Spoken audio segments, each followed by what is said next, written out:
सुप्रभातम। नमस्कार। मैं आशा करता हूँ आप लोग बहुत अच्छे होंगे। स्टडी लवर फैमिली में आपका एक बार फिर से बहुत बहुत स्वागत है। और जैसे कि हम लोग बायोलॉजी के एमसीक्यू सीरीज़ कर रहे थे और आज हम इस वीडियो में बायोलॉजी से रिलेटेड कुछ महत्वपूर्ण क्वेश्चन डिस्कस करने वाले हैं जो प्रीवियस ईयर की टीजीटी पीजीटी भर्ती परीक्षाओं में पूछे गए हैं। तो काफ़ी इम्पोर्टेंट सेशन होने वाला है। शुरू कर लेते हैं। तो आज का हमारा पहला प्रश्न देख सकते हैं स्क्रीन पर, राइबोसोम्स की संरचना होती है। ठीक है, इसके स्ट्रक्चर में क्या होता है इसे। ठीक है, ऑप्शन देख सकते हैं, डीएनए तथा प्रोटीन्स, आरएनए तथा प्रोटीन्स, आरएनए तथा अमीनो एसिड या आरएनए तथा डीएनए।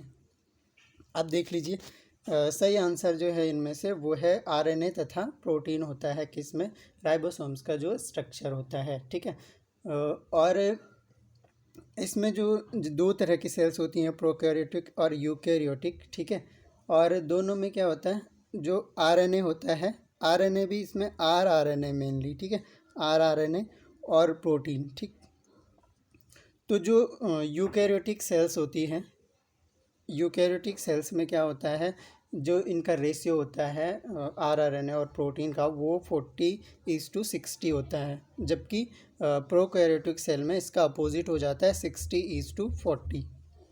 ठीक है, तो ये ध्यान रख सकते हैं, 60:40 जो है प्रोकैरियोटिक सेल्स में होगा और यूकैरियोटिक सेल्स में 40:60 रेशियो होता है आरएनए और प्रोटीन का। चलिए आगे बढ़ते हैं, नेक्स्ट क्वेश्चन देख लेते हैं। पॉलीटीन गुणसूत्र सर्वप्रथम देखा गया इनमें से किस में देखा गया, घरेलू मक्खी में, ड्रोसोफिला में, मधुमक्खी में या इनमें से कोई नहीं। तो सही आंसर जो हो जाएगा वो होगा ऑप्शन नंबर 4, इनमें से कोई नहीं। पॉलीटीन गुणसूत्र जो है इनमें से किसी में भी सबसे पहले नहीं देखा गया था। तो जो आंसर है इसका वो कायरोनोमस, कायरोनोमस। ठीक है, कायरोनोमस का लार्वा में देखा गया था सबसे पहले पॉलीटीन गुणसूत्र। ठीक है, तो ये ध्यान रख सकते हैं, कायरोनोमस लार्वा में।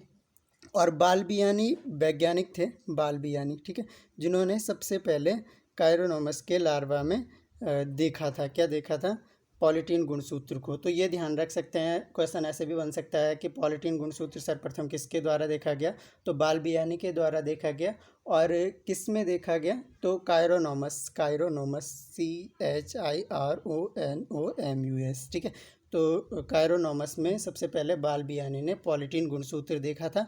इसके अलावा जो पॉलीटीन नाम दिया वो सबसे पहले जो है कोलर ने दिया था। ठीक है, तो कोलर वैज्ञानिक हैं, साइंटिस्ट हैं, कोलर ने दिया था सबसे पहले पॉलीटीन गुणसूत्र नाम, पॉलीटीन नाम दिया था इस गुणसूत्र को। ठीक है, कायरोनोमस में देखा गया, किसने देखा, बालबियानी ने देखा।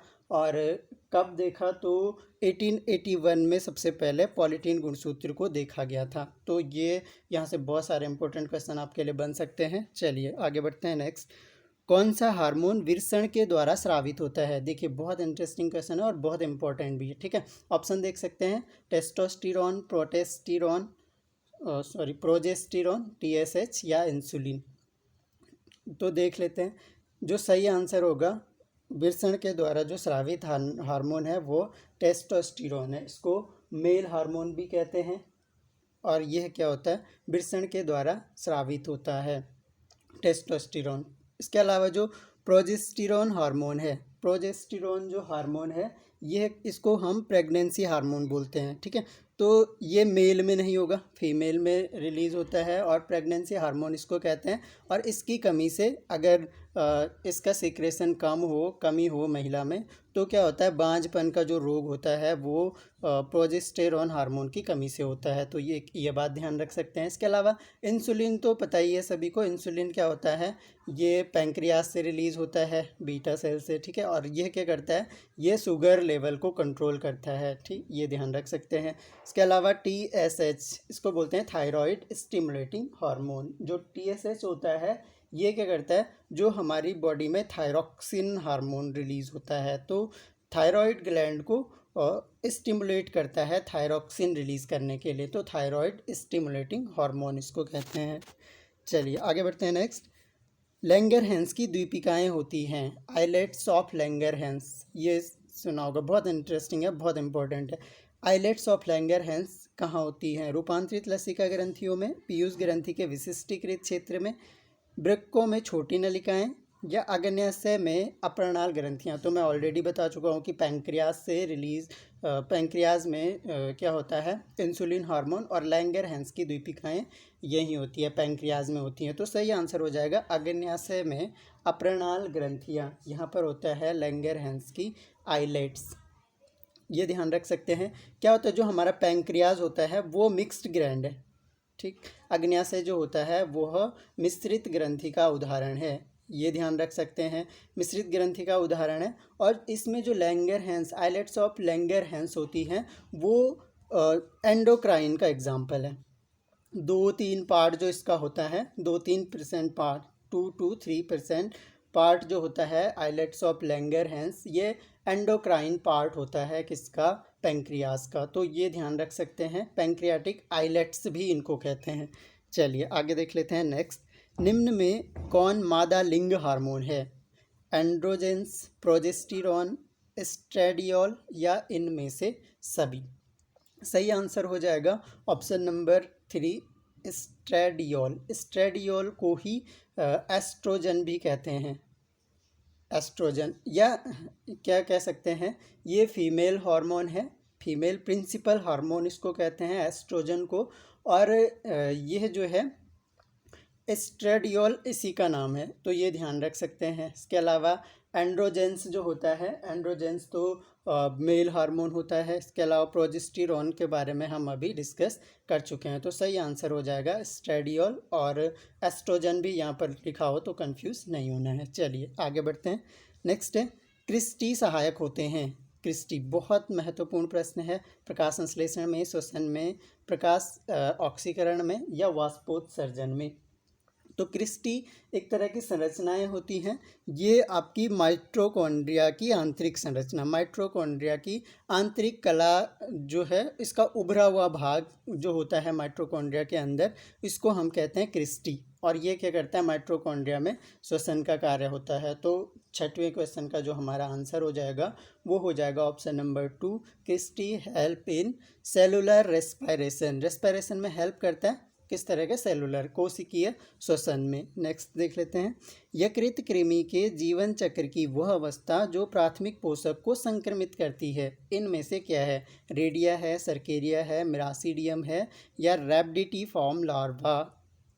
तो इस क्वेश्चन का जो सही आंसर हो जाएगा वो हो जाएगा ऑप्शन नंबर 2, सर्केरिया जो होता है वो क्या करता है, प्राथमिक पोषक को संक्रमित करता है। लिवर फ्लूक इसको कहते हैं हम, लिवर फ्लूक का जो लाइफ साइकिल होता है उसके अंदर सर्केरिया इसकी अवस्था होती है, वो क्या करती है, प्राथमिक पोषक को संक्रमित करती है। तो ये ध्यान रख सकते हैं।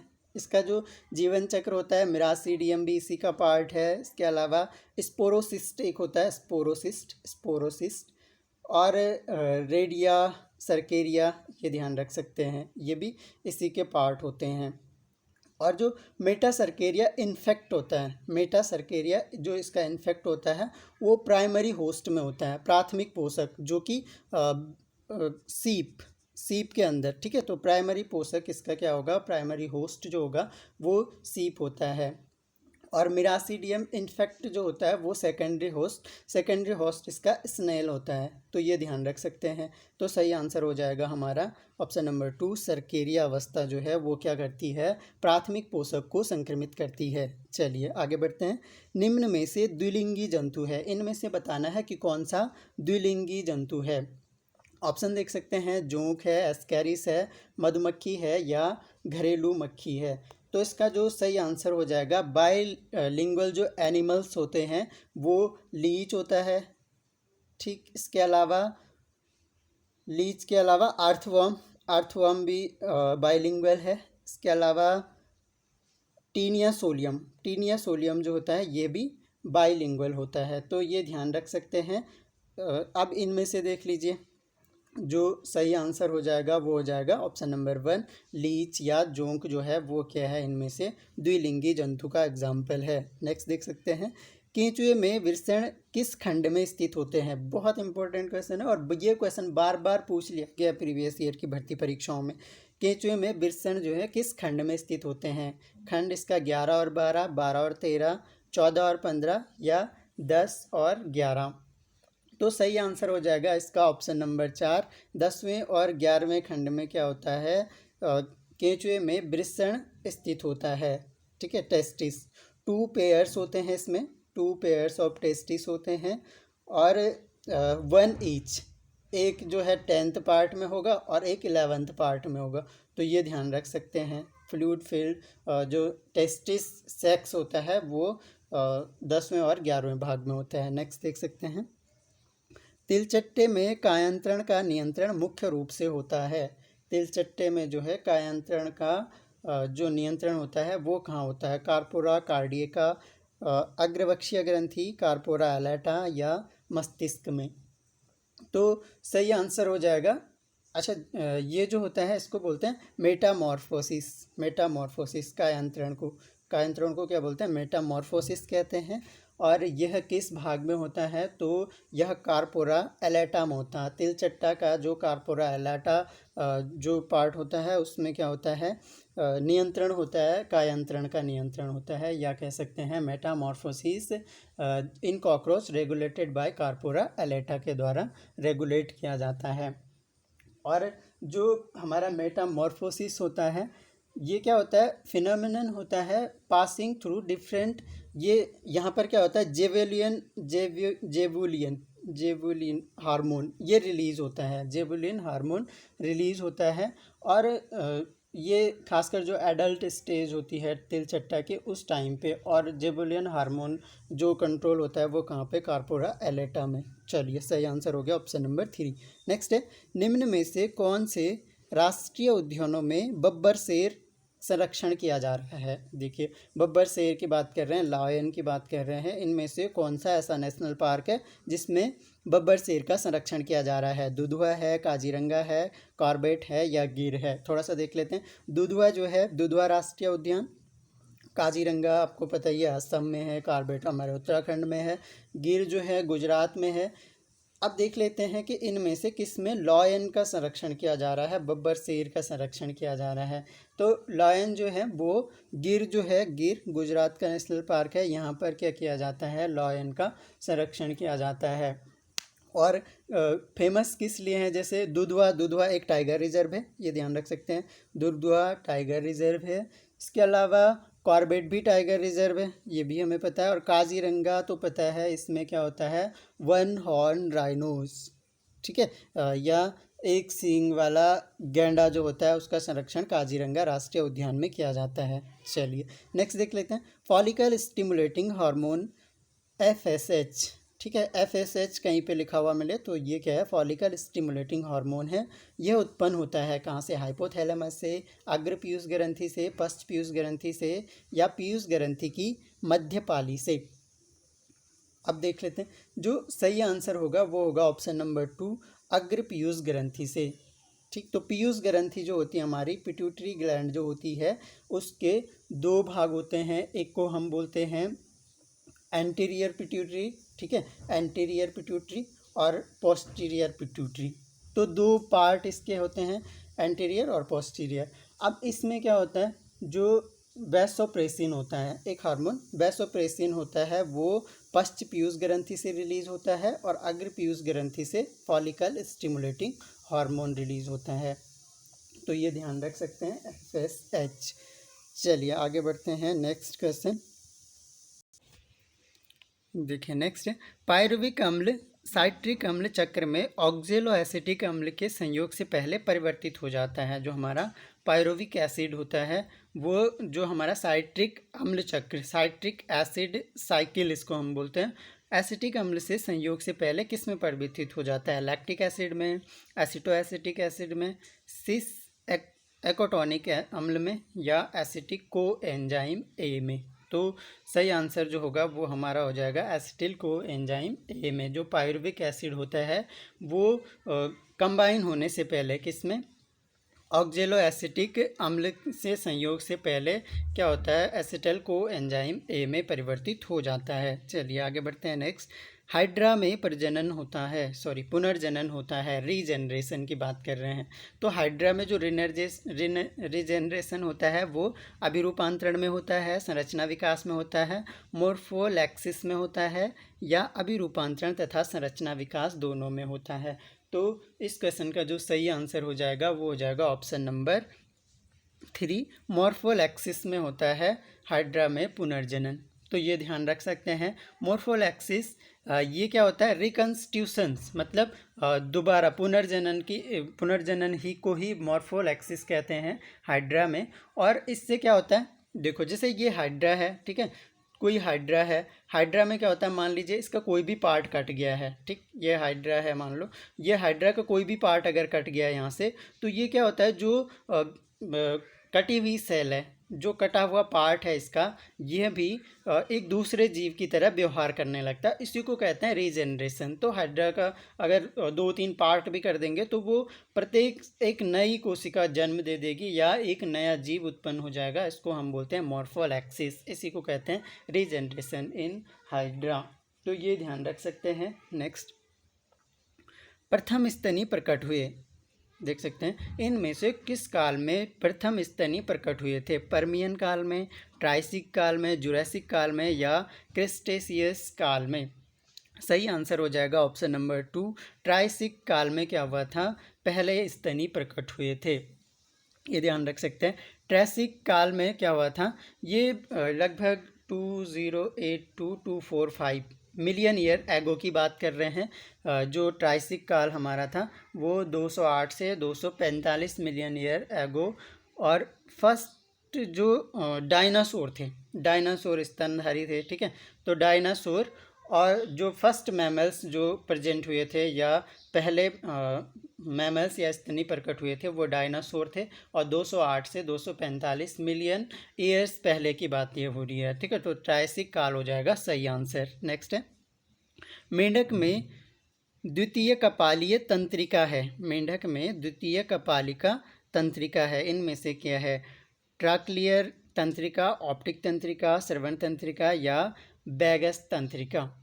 अच्छा देखिए, जो होती है ये ऑप्टिक नर्व होती है मेंढक में। जो द्वितीय कपालीय तंत्रिका है वो क्या होती है, ऑप्टिक नर्व होती है। सेकंड क्रैनियल नर्व इसको बोलते हैं, और ऑप्टिक नर्व इसका सही आंसर हो जाएगा। नेक्स्ट है, फर्टिलाइजिन एक रासायनिक तत्व है जो उत्पन्न होता है। फर्टिलाइजिन एक्चुअली में क्या है, एक हार्मोन है, ठीक। तो इसको बोलते हैं केमिकल सब्सटेंसेस या केमिकल कंपाउंड है, ठीक।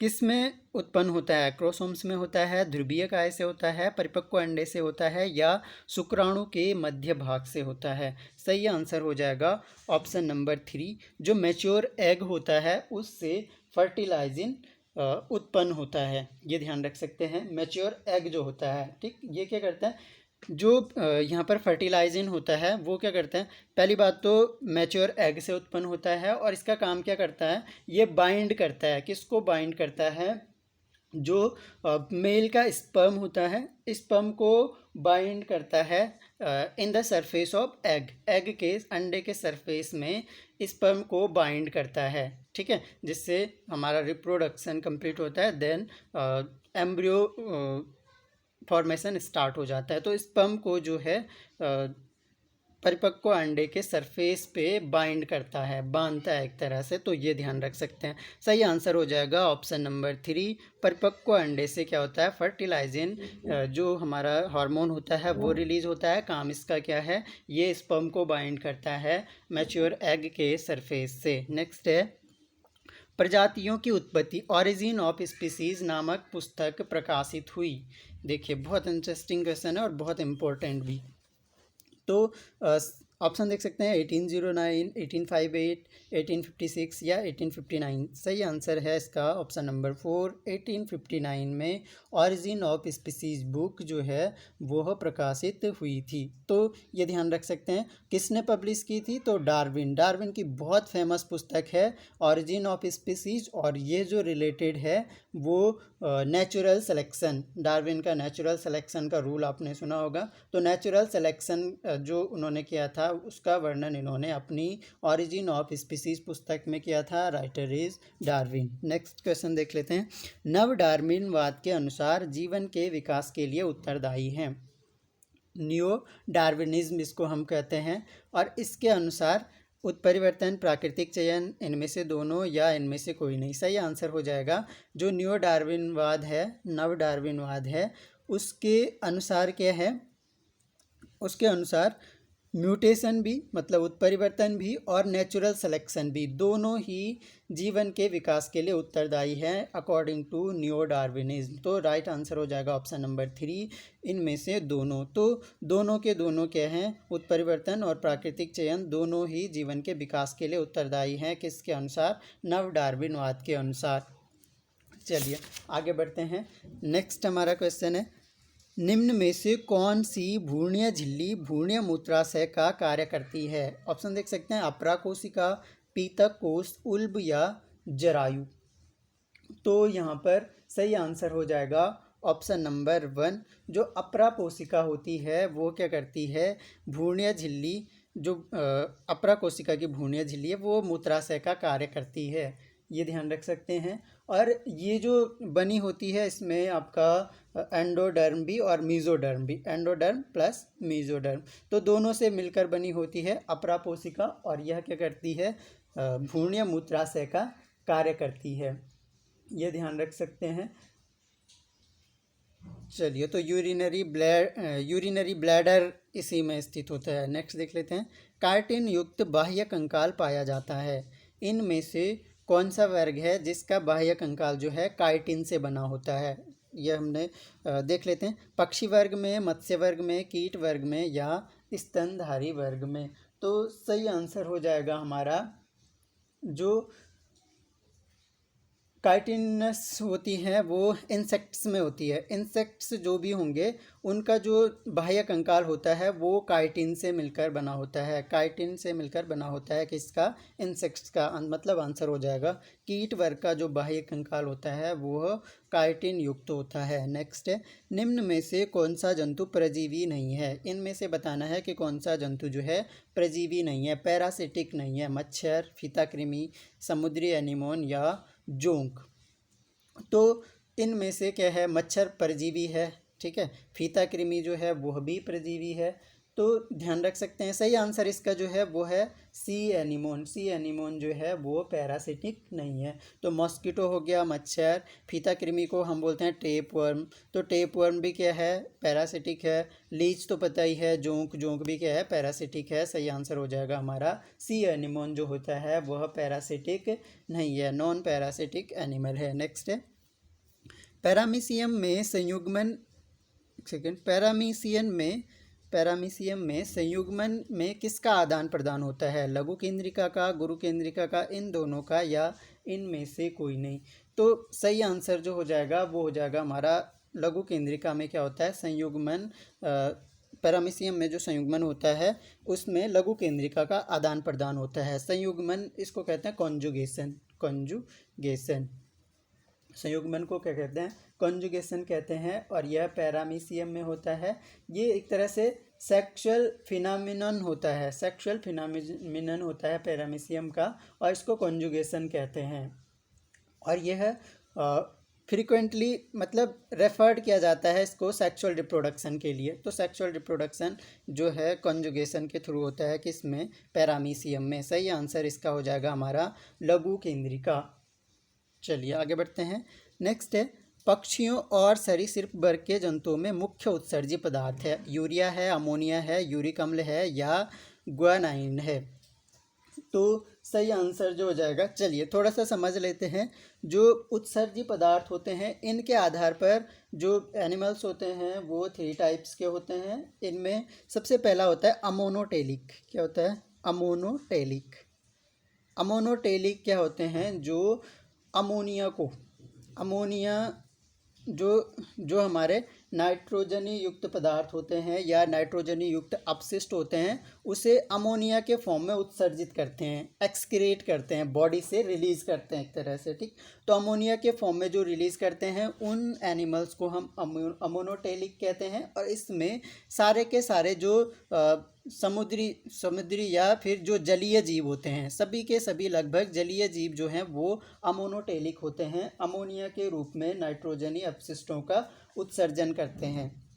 तो ये ध्यान रख सकते हैं। जैसे इसमें जो जलीय जीव हैं, जैसे पोरीफेरा के हैं, पोरीफेरा के इसके अलावा कुछ एनालिड्स भी होते हैं, एनालिडा संघ के जो कुछ जंतु हैं वो भी मोनोटेलिक होते हैं। और इसके अलावा कुछ जो हैं फिशेज होती हैं, फिशेज वो भी क्या होती हैं, अमोनोटेलिक होती हैं। अमोनोटेलिक का मतलब क्या करते हैं, ये अमोनिया के फॉर्म में नाइट्रोजनी अपशिष्टों का उत्सर्जन करते हैं। तो पहला टाइप तो हो गया अमोनोटेलिक।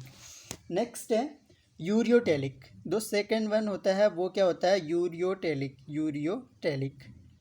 वर्ड से ही समझ सकते हैं। यूरियोटेलिक में क्या होता है, इसमें यूरिया के फॉर्म में जो नाइट्रोजनी अपशिष्ट होते हैं उनका उत्सर्जन यूरिया के फॉर्म में होता है, ये ध्यान रख सकते हैं। और ये मेनली किस में होता है, जो एक तरह से एक तो स्तनधारियों में देखने को मिलता है, और इसके अलावा जो उभयचर होते हैं, उभयचर मतलब जो जल और थल दोनों में रह लेते हैं ऐसे जंतुओं में, और इसके अलावा जो स्तनी होते हैं वो भी क्या करते हैं, यूरिया के फॉर्म में नाइट्रोजनी अपशिष्टों का उत्सर्जन करते हैं, तो इसको बोलते हैं यूरियोटेलिक। तो दो टाइप्स हो गया, अमोनोटेलिक अमोनिया के फॉर्म में उत्सर्जित करते हैं, यूरियोटेलिक जो यूरिया के फॉर्म में उत्सर्जित करते हैं नाइट्रोजनी अपशिष्टों को। और लास्ट वन है थर्ड वन, इसको कहते हैं हम यूरिकोटेलिक। और यूरिकोटेलिक में क्या होता है, इसमें जो नाइट्रोजनी अपशिष्ट हैं वो यूरिक एसिड के फॉर्म में या यूरिक अम्ल के या यूरिक एसिड के फॉर्म में रिलीज होता है, तो ये ध्यान रख सकते हैं। और इसमें जो आते हैं हमारे वो सारे इंसेक्ट्स या कीट बोल सकते हैं, इंसेक्ट्स इसमें आते हैं। जो हमारे क्या कहते हैं, सरीसृप भी इसमें आते हैं, सरीसृप भी इसका पार्ट हो गया। और इसके अलावा पक्षी वर्ग जो होता है एफ्स, ये भी इसी में आता है। तो एफ्स हो गए, पक्षियाँ हो गए, इंसेक्ट्स हो गए और सरीसृप हो गए, ये सब क्या हैं, यूरिक एसिड के रूप में रिलीज़ करते हैं नाइट्रोजनी अपशिष्ट को, तो इनको क्या कहेंगे, यूरिकोटेलिक कहेंगे। अब दीजिए सही आंसर कि पक्षियों और सरीसृप वर्ग के जंतुओं के मुख्य उत्सर्जी। तो लास्ट वाला हमने डिस्कस किया कि पक्षियों में देखने को मिलता है, सरीसृप में देखने को मिलता है, तो सही आंसर हो जाएगा, सही आंसर क्या हो जाएगा, अभी बताया ना, यूरिक एसिड। तो सही आंसर हो जाएगा ऑप्शन नंबर 2। नेक्स्ट है स्तनधारियों में वृक्कों का कार्य किसको उत्सर्जित करना है, वृक्कों का कार्य किसको उत्सर्जित करना है। ऑप्शन देख सकते हैं, अत्यधिक लवण यूरिया तथा जल, अत्यधिक लवण जल तथा अमीनो अम्ल, अत्यधिक जल यूरिया तथा अमीनो अम्ल, या इनमें से कोई नहीं। तो जो सही आंसर हो जाएगा वो हो जाएगा हमारा ऑप्शन नंबर पहला।